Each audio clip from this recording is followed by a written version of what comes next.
Hello दोस्तों, स्वागत है आपका मेरे चैनल PSS लर्निंग में।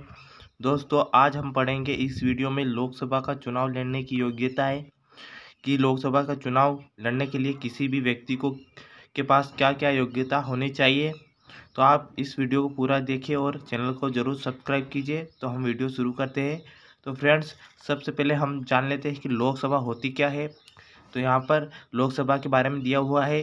संसद के 3 अंग लोकसभा, राज्यसभा और राष्ट्रपति है।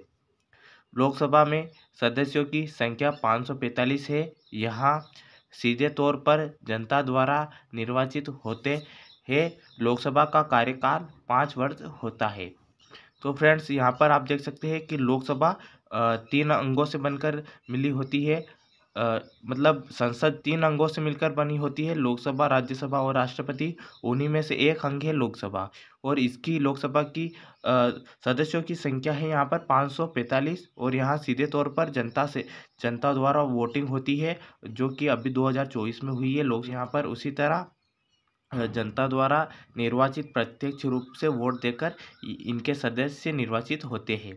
और इसका कार्यकाल 5 वर्ष का होता है। अब यहाँ पर हम पढ़ लेते हैं कि लोकसभा का चुनाव लड़ने की योग्यताएं निम्न है। तो यहाँ पर लोकसभा की योग्यता क्या क्या होती है पढ़ लेते हैं। सबसे पहली योग्यता है वहाँ भारत का नागरिक हो।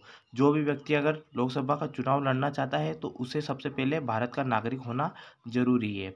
अगर वहाँ भारत का नागरिक नहीं है तो वहाँ लोकसभा का चुनाव नहीं लड़ सकता। अगली योग्यता है उसकी न्यूनतम उम्र 25 साल हो। न्यूनतम का मतलब कि 25 तो होनी ही चाहिए, उससे अधिक भी होगी तो चलेगा। अगर 25 से अगर किसी व्यक्ति की उम्र कम है, 24 है, तो वहाँ लोकसभा का चुनाव नहीं लड़ सकता है। अगली अगला अगली योग्यता है यहाँ पर उम्मीदवार पागल या दिवालिया ना हो। यहाँ पर कोई भी उम्मीदवार अगर लोकसभा का चुनाव लड़ना चाहता है तो वहाँ पागल नहीं होना चाहिए और उसका वहाँ दिवालिया भी नहीं होना चाहिए। दिवालिया का मतलब उसकी ऐसा मतलब संपत्ति का दिवालिया नहीं निकलना चाहिए। अगला है मतलब वहाँ बर्बाद नहीं होना चाहिए। अगला पॉइंट है यहाँ पर वहाँ संविधान के प्रति सच्ची निष्ठा रखता हो। तो ऐसा व्यक्ति जो संविधान के प्रति सच्ची निष्ठा रखता है वहाँ वही लोकसभा का चुनाव लड़ सकता है। क्योंकि अगर कोई व्यक्ति लोकसभा का चुनाव लड़ता है और वो संविधान को गलत ठहराता है तो ऐसे व्यक्ति लोकसभा में का चुनाव नहीं लड़ सकता, क्योंकि उसे लोकसभा का चुनाव लड़ने के बाद जीतने के बाद उसे संविधान के अनुरूप ही चलना होता है। अगला है पॉइंट है यहाँ पर वहाँ किसी सरकारी लाभ के पद पर ना हो।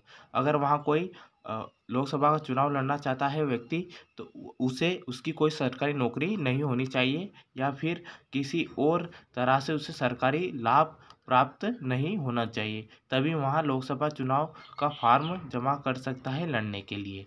और लोकसभा चुनाव लड़ने पर उसे 25,000 रुपये भी जमा करने पड़ते हैं चुनाव लड़ने के लिए।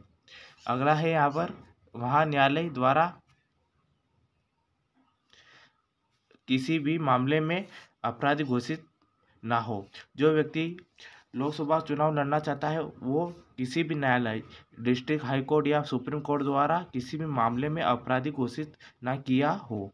दोस्तों, यहाँ पर अगर कोई व्यक्ति 2 साल के लिए जेल जाता है तो वहाँ चुनाव नहीं लड़ सकता। अगर कोई व्यक्ति 1 साल के लिए जेल जाता है किसी भी विषय के मामले में अपराधी घोषित होने पर तो वो लड़ सकता है। अगर वो 2 साल से अधिक सजा भुगतता है तो वहाँ लोकसभा का चुनाव नहीं लड़ सकता है। आई होप कि आपको ये वीडियो पसंद आया होगा और समझ में भी आया होगा। अगर आपको ये क्वेश्चन अगर समझ में नहीं आया है तो वीडियो में कमेंट ज़रूर कीजिए।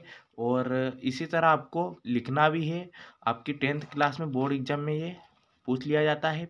वीडियो अच्छा लगा तो प्लीज़ वीडियो को लाइक कीजिए और चैनल को ज़रूर सब्सक्राइब कीजिए। Thank you so much.